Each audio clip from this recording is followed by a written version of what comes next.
Hey Crafty fam, it's Alex Vanover and welcome back to my craft room. In this video, I'm going to show you how to work with multiple color decals in Cricut Design Space. So let's get started. So before we jump into the project portion of this tutorial, let's first talk about file types and what file types you should be using in Cricut Design Space when you want to make multiple colored decals. So first, let's talk about what a file type is. So one way to identify the file type is if you have a Windows computer and you have it organized by me, under type, it tells you what type of file it is. But you will also see this come across sometimes in a different format. It will say the name of the file, such as love-latte, and then it'll say dot and usually have 3 letters beside it. And those 3 little letters after the dot are gonna tell you what type of file it is. So for example, this would be a .dxf file. This Adobe Acrobat document would be a .pdf file. This one would be a .png file.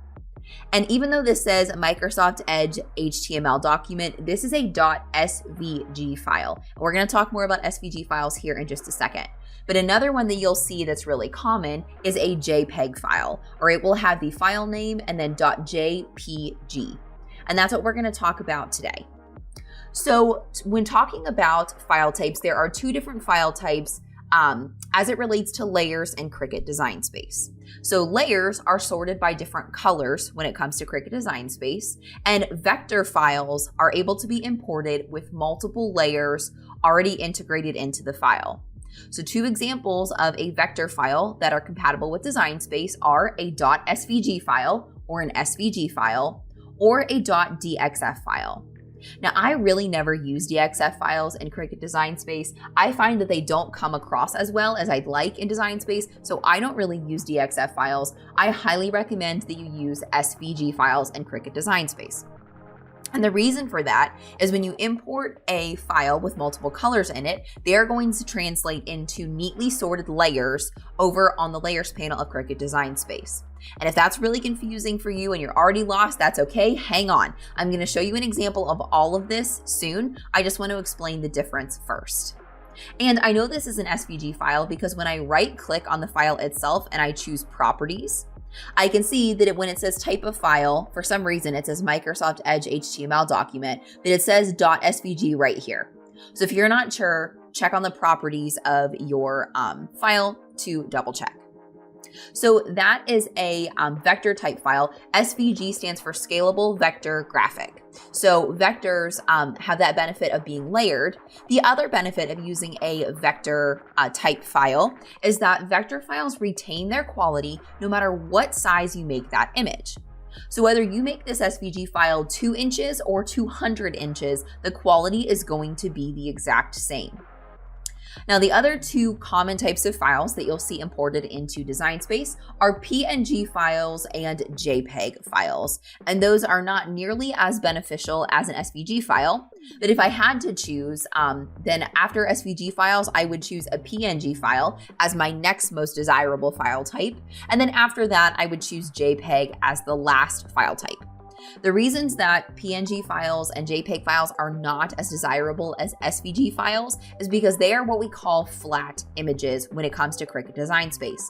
So when you import them into Design Space, no matter how many colors are in the file itself, it's only going to show up as 1 layer, which means the multiple colors are not going to translate through. So it's going to be just about impossible to make a multicolored decal. There are ways to do it, but honestly, it's so much work, it's typically not worth it. So now that we understand that, let me show you what it looks like to import each of these into Design Space and kind of what that process looks like, so you know what you're looking for when it comes to downloading files. So we'll open up Cricut Design Space, and here we are on our canvas. And first we'll go to the Upload button in the Design panel, which is along the left-hand side. And then we'll choose Upload Image here on the left. And then we'll choose Browse. So I'm going to go into where I store my SVG files on my computer, which I have them sorted by where I bought them. So DB stands for Design Bundles. And then I'm going to look for I Love You a Latte, because that's what I named it. Okay, there it is. I Love You Latte. So we'll double click to open it. and then we'll open up the folder within the folder. So first we're going to import that .svg file, which also says Microsoft Edge HTML document, and then we'll select open. Now, we were able to bypass some of the first steps of Cricut Design Space that we'll see with PNG files and JPEGs because this automatically realized that this was a cut file that is an SVG. So we didn't have to do any erasing or anything like that. Then you can change the name if you want to and add tags. Then you'll select upload. So when we click this image and add it into our canvas, you can see that it comes with tons of layers already over here on the right-hand side. And the reason this makes it so easy to make multicolored layers is after we ungroup all of the pieces, then we are able to individually change each individual layer's color. So if I literally wanted every single word or every single line to be a different color, I could do that because they're already separate layers. I could change the colors of the hearts and all kinds of cool stuff, and that just makes it really easy to customize because I can move around each of the parts. Okay, so that's something to understand about Cricut Design Space and the way that it works. SVG files just make it a whole bunch easier. So now let's back out and let me show you what it looks like to import a PNG type file, or why it's a little bit more difficult than an SVG file, especially when it comes to multicolored images. So I'm going to go back to that same SVG that I was just looking at, or that same file, and I'm going to import the PNG version of that file. So you'll notice that it took us to a slightly different screen because we have to do some different things to images like this because they're not quite as high quality as SVG files. So first we need to select an image type. And I like to upload mine always as complex because I just think that that gives you the most opportunities to work with your image to customize it as much as you want to. So we'll go ahead and click continue. So now you can see my image right here. And what you'll notice is that this little checkerboard is behind this image. And that's because this has a transparent background. The reason that PNGs are more preferable than JPEG type files is because they can hold this transparent background. So you don't have to go around and click all the little pieces in the background that you want to delete. So that is going to make your life 1,000 times easier. So we're not going to make any changes here because we have everything we need. So we're going to click apply and continue. But here's where we run into problems. So on the right-hand side, you'll see that this image is a print and cut image and it's in full color. What that means if we choose this type of file is that we have to print and cut this image in order to get it in these colors. If we just want to cut this image, say using vinyl or HTV/iron-on, then it's only going to be in this one color. And that's why PNGs are not very desirable for full color or multicolor designs. So we'll go ahead and upload it and I'll show you the difference when you put it in your canvas. So I'm going to select that image and then choose add to canvas. It imported as really big for some reason. It's 43 inches, but let's make it say 5 inches wide. And as you can see, there's no color in here. There also is not multiple layers. So I could technically duplicate this image a bunch of times and use the contour tool to make these different colors. But honestly, especially if you have the option of the SVG file, that takes way more time and it's just really not worth it. So because they import in this single layer, so it's really difficult to change colors and separate the pieces if we wanted to customize it at all, that is why PNG type files are a little bit more difficult to work with than SVG files. Now let's talk about JPEG type of files for a second. And I also want to bust a myth that I hear a lot of times out in the Cricut craft world. A lot of times when you're working with JPEG type files, they oftentimes come from Google. So I'm going to open up a page where I Googled "I love you" just as a general phrase. And a lot of people would be tempted to use images like this in Cricut Design Space because they're cute and they're free. But let me explain something real quick here. So as you can see, a lot of these images, even though my browser's in the way a little bit, a lot of these images actually come from Etsy. And what that means is that other crafters or other graphic designers have created these images and they're selling them on Etsy. So by using the image from Google, you are technically taking their artwork and not paying for it, right? So that's really not an ethical way to get your files. The other issues could be, first of all, the quality is not going to be very good because these are very small photos. Even if you go to the shop photo and they're not watermarked, they're not going to be as high quality as you want them to be. And you're not giving the artist any credit for the download or, making additional revenue from purchasing some of these SVG files. So instead of going to Google, I recommend going to websites like Design Bundles, Creative Fabrica, or even crafty.net to find files to use with your Cricut machine. First of all, a lot of times these files are optimized to work with your Cricut. So they're going to be the best type files. They're always going to be SVGs for the most part, and they're just really going to work a lot easier. I pay for subscriptions to all 3 of these file websites because I think that they're all great. And in fact, I even pay for Cricut Design Space access so that I can use images straight from Design Space. However, I understand that it does get expensive and maybe you're not quite at the level where you want to have a subscription to every single website. But the thing I wanted to encourage you about all these websites is that they all have a free design section, and a lot of really reputable websites do. So you can find a lot of freebies. See right here in Creative Fabrica, we have options for free fonts, free SVGs, and crafty.net has a free section as well. And I'm sure that these are going to change out. So it might be something that you want to browse through when it comes to looking for files. So not only are they free and they're optimized for your machine, the other benefit of these is that if you decide to ever sell your designs, which means, you're creating something with this SVG file and then putting it on a physical product, all 3 of these websites give you the license to actually create items with these SVGs and sell those items. If you just get your images or your fonts off of Google or wherever, you don't necessarily have the licensing to do that. So there's a chance that you could get in trouble legally for using some of those images and those artwork. But you can look up the licenses for all 3 of these websites and they allow you to do that because I've checked. Now let's go ahead and download this Love SVG and a heart. And I'm going to show you what it looks like to upload a JPEG and why they can be problematic for Cricut Design Space. So we can click download free now, and it's always going to go into your downloads folder as a zipped file. So what we're going to do is once it's finished downloading, I'm going to open it up, and then I need to right click with my mouse and choose extract all so that I can unzip the file and actually access the files. So then I'm going to browse and store my SVGs or all the files that I use for crafting in my SVGs folder. And what I like to do is go to new and create a new folder for each one. I like to start by saying where I got it. So DB is my shortening for design bundles. Then I'll just call this one I Love You Heart. Then I'll open up the folder I just created and then choose select folder. And then I'll click extract. So all of the files will open up into that folder and I'll be able to take a look at them. So this one is a little deeper in the files, but I'm going to upload this JPEG type of file straight into Cricut Design Space and show you what that looks like when we do so. So now that I'm browsing in my computer, I'm just going to go back to that I Love You Heart folder that I just created. There it is.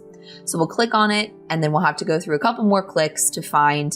So I'm going to go into the Design Bundles folder, and then the files are in here. And then I'm going to select the JPG or JPEG type file and then select Open. So as you can see, we don't see any checkerboard behind our design, which means that it's all solid right now. So we need to go ahead and clean that up. So I'm going to go ahead and choose Complex for my file type and then choose Continue. So now we have a few options. If you're a Cricut Access subscriber like I am, you can use the automatic remove background tool to get rid of all of these features, right? And that's a really great, really quick and easy tool. But just in case you're not, I want to show you how to manually do this because every user has options with the manual background remove.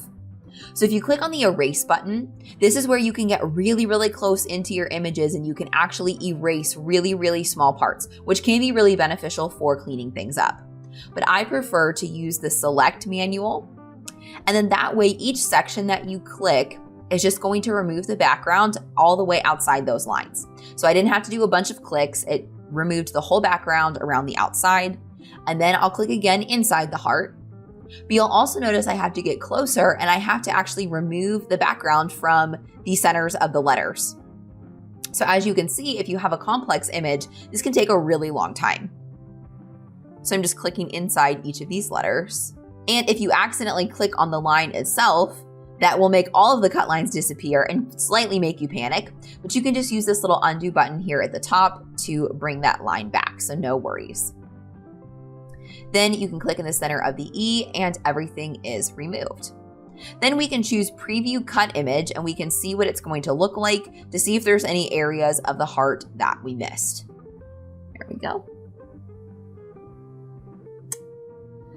And so once we get onto this page, you can see that the heart looks slightly thinner over here as a print then cut image.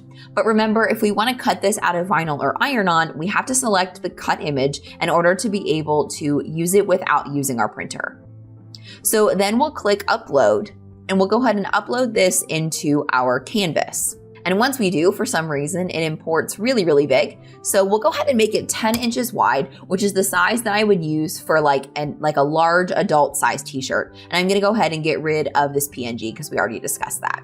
So if I make this about 10 inches wide, we can start to see some problems here at the top. And if you don't see those yet, let me zoom in for you. So as you can see, the file quality is struggling a little bit because we've got all of these really jagged lines here at the top. And some of you may say, hey, I don't care about that, and that's totally fine. I just wanted to show you what the differences are because you're not gonna have those issues when you use an SVG type file, and sometimes even a PNG type file because typically PNGs are a bit higher quality than JPEGs anyway. But you can really start to see it around the word love, like around that O and stuff like that. So it definitely has some quality issues, even at just 10 inches. So if for some reason I wanted to make it even bigger than that, the problems are just going to be more and more difficult to deal with. And so that's how we know that working with JPEGs is not as preferable. So now that I have drilled into your head why an SVG is the most important, let me show you how to take an SVG file and actually prepare it for being a multicolored decal. So I'm going to go ahead and get rid of this because it was just an example. We'll go back to upload and I'll just click the I love you a latte that we uploaded earlier as an SVG and click add to canvas. So the first thing I'm going to do is ungroup everything. And sometimes designers will do this when they create files because they think it helps us out, because then we can kind of move the file around without losing all the pieces. But when it comes to working with Cricut Design Space, it's best to work in individual layers. You don't want to keep anything grouped because that can just mess things up sometimes. But here's another vital step that a lot of newbies make when making multicolor decals. Let's say that I just size this for my project and then I choose the green Make It button. Then, as I can see in some of these later different mats, all of this is all out of order. So it's a latte cup and then the little top and then latte, I love you, A. And the reason that things get jumbled up when you don't do what you need to do in the canvas is because Cricut Design Space is optimized to save you as much material as it can. So this is taking all of your words and all of the things that are black and just consolidating them to try to save you material. But the thing about it is, after spending all of that time, we don't want to have to cut and place everything diligently with every single piece because that would take forever. So let me show you what to do instead so that you don't have to place everything like that. What we need to do with each of these layers is we need to use the attach function and attach all of our like colors. Because when you attach things, that keeps it in place when it actually cuts. So exactly where we attach it together, it's going to cut in that same way, but it also can only attach like colors. So that's why we're going to attach all the reds, all the blacks, all the white, and all the gray.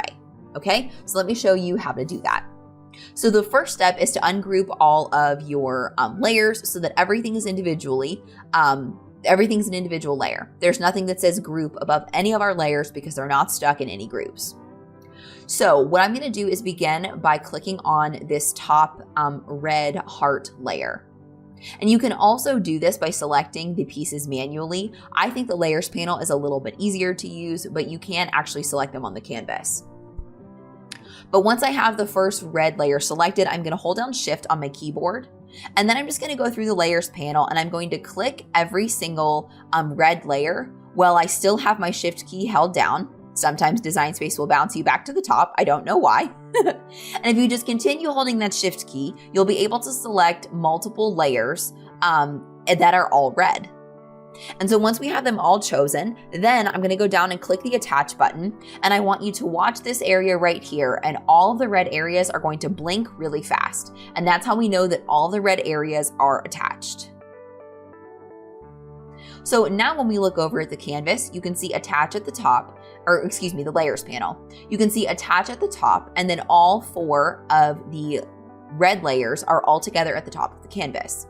So now we need to repeat this process with all the other colors. Now, by looking at the gray layer, I can already tell that this is all one piece because it's all in the same layer together. So if these 2 pieces were 2 separate layers here on the layers panel, then I would have to attach them. But since they're together, they're already good to go. And so is the white piece right here. So I don't need to do any attaching with those. Next, I just need to take all of the black pieces and attach all of them so that it cuts in the same exact place as well. So I'm going to repeat that process again of clicking the black latte cup. Then I'm going to hold down that Shift key and keep it held down while I click on all the other layers that I want to select. And lastly, I still need to find that little, there it is, the little steam coming off of our latte cup. I'll keep Shift held down and I'll click that as well. Then I'm going to click attach with that as well. And don't panic, those other layers didn't disappear. It just put the attached layer on the top. So those other layers are still down there in the bottom. They're just in a funky order now.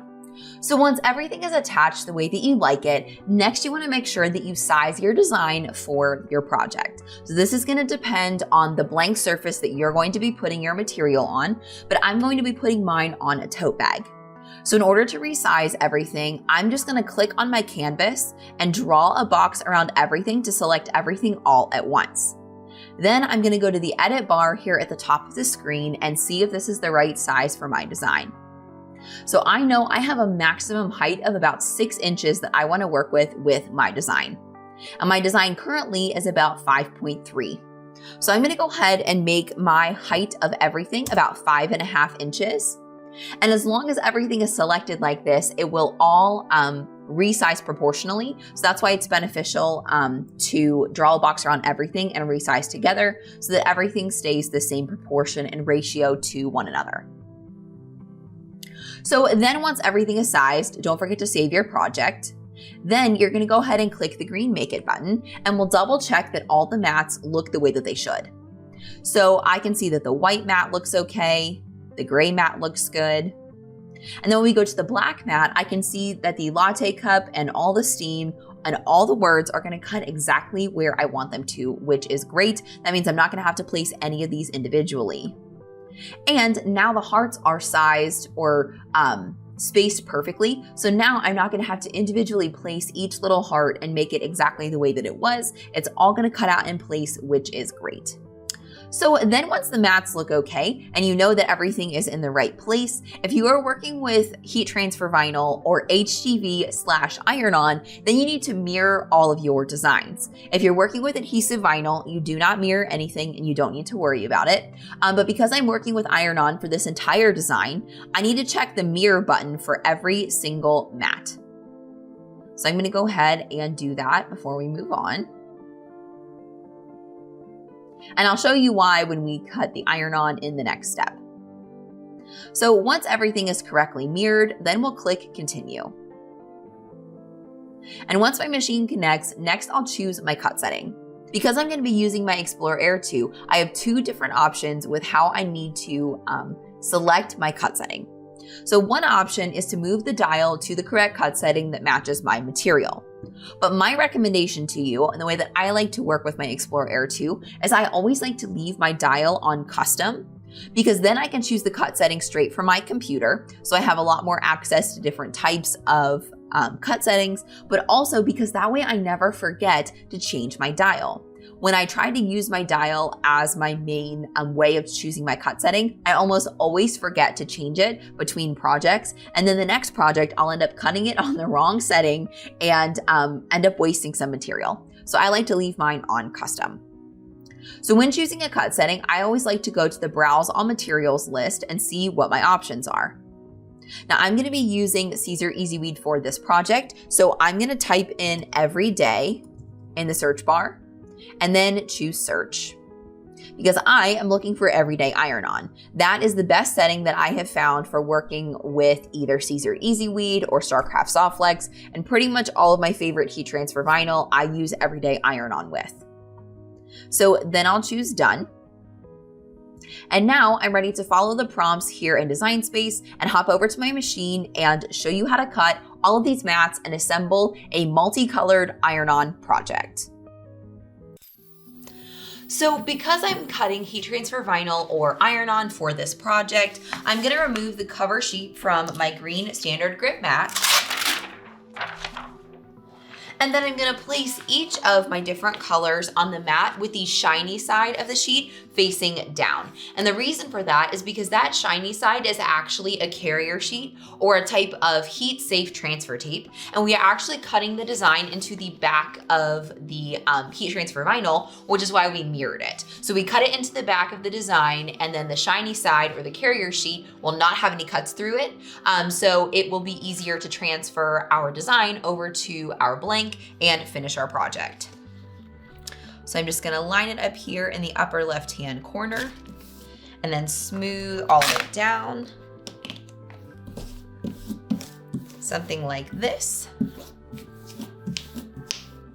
And then when I'm ready, I'll open up my Explore Air 2.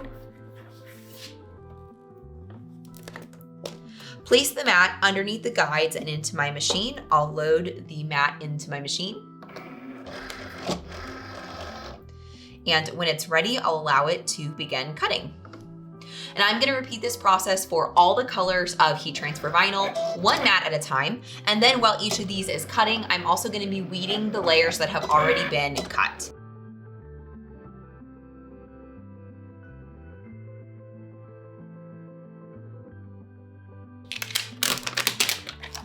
Once all the pieces are weeded, when it comes to iron-on, one of my favorite strategies is to layer the decal the way that I'm going to apply it onto the blank. And since the background of the cup is all black, I know that this layer needs to go on first, so I'm gonna put it first down on the table. Next, I need to layer up the cup because I know the hearts are gonna go on top and go last. So it doesn't really matter whether I do the white layer first or the gray layer, that's just a preference thing.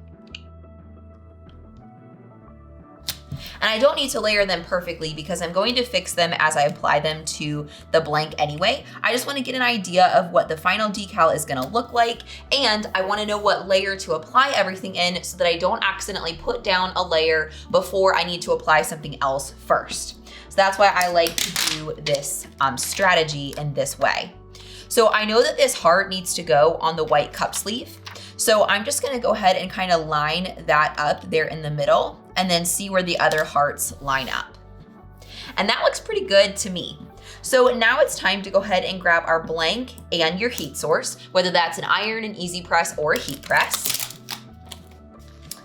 And so I'm gonna be using an easy press today, and I'm gonna be using an easy press mat underneath. If you are an easy press user, I most certainly recommend that you have an easy press mat. What this does is it raises up the surface of the blank so that it can be above any seams or anything, and it protects your table from using a really hot easy press on top of it.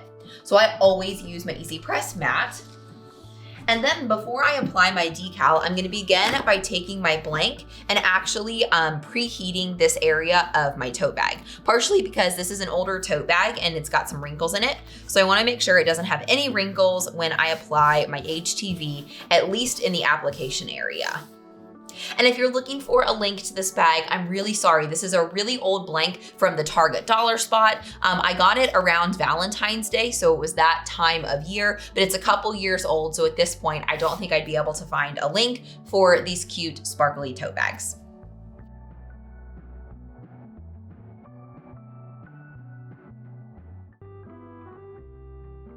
So once my blank is relatively wrinkle-free, next I'm gonna line up my design in the center where I know I want to place it.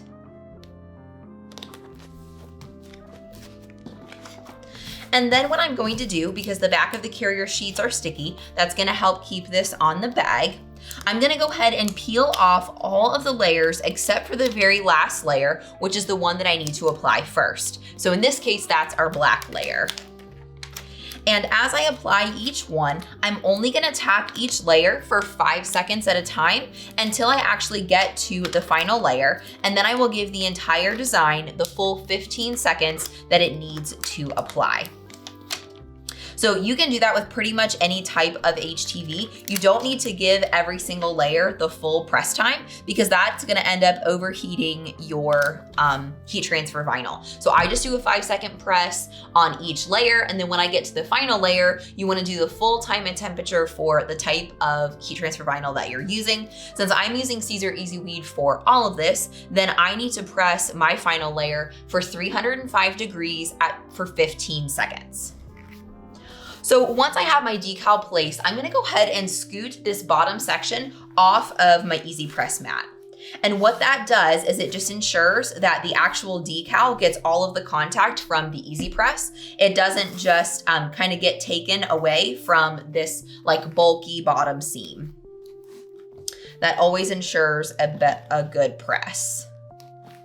So now I know it's completely off the bottom there. You can kind of see a ridge where the Easy Press mat is lifting everything up. And then I like to put a cover sheet over top of my heat transfer vinyl. So I like to use a Teflon sheet for this, but you can also use parchment paper in between your layers. This is especially important as we start removing transfer sheets, because if you put your Easy Press directly down on your heat transfer vinyl, there's a good chance that you could wrinkle it or mess it up. So I'm just gonna take my preheated Easy Press and heat this up for 5 seconds. And then I should be able to remove the carrier sheet.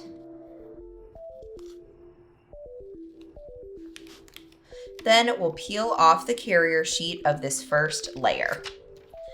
Next, you wanna put the full design back on to the HTV. And next, we'll peel off the top 2 layers, leaving just the white layer behind. Now I can make any adjustments to it that I want, such as making sure that this is fully centered. And because I don't have a carrier sheet on the rest of my heat transfer vinyl, it's really important that after you start peeling carrier sheets, that you start using a cover sheet of some kind. Now we'll press this layer for another 5 seconds.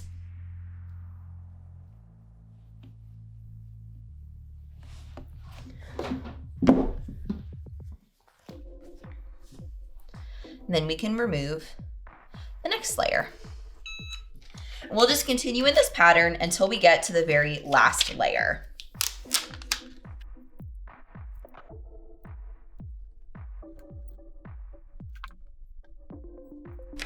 So now that we're on to the last layer, we'll go ahead and place this carrier sheet on the top and make sure that everything is placed exactly where we want it. And now we're gonna give the design a press for the full 15 seconds so that it gets all the application that it needs. Don't forget to apply pressure if you're using an iron or an Easy Press at this point to make sure the design gets the temperature and the pressure that it needs.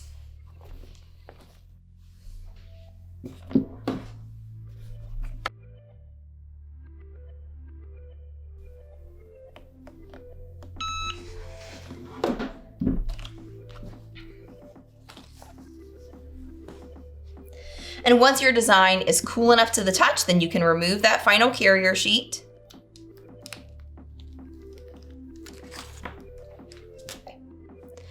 And once you've given the design the final press and removed that last carrier sheet, you have a super cute multicolored layered design. If you haven't already joined one of my crafty fams on Facebook, I would love to have you be a part of them. I'll be sure to link both of my Facebook groups down in the description below. And if you decide to post your creations out on Instagram, please use the hashtag DIYAlex because I love seeing what you guys are crafting. And if you've made it this far in the video, then I really want to get to know you on social media. So please be sure to find me at DIY Alex Vanover on pretty much all major social media platforms. And I'll be sure to put direct links to my profiles down in the description below. If you enjoyed this video and you want to see more just like it, then be sure to subscribe to the DIY Alex YouTube channel and be sure to ring the bell so that you get notified every single time that I put out a new video every single week. But don't wait for next week's video. Be sure to check out this one next. Or if you want to make your DIY dreams come true, be sure to check out this video. I know that you're going to love it.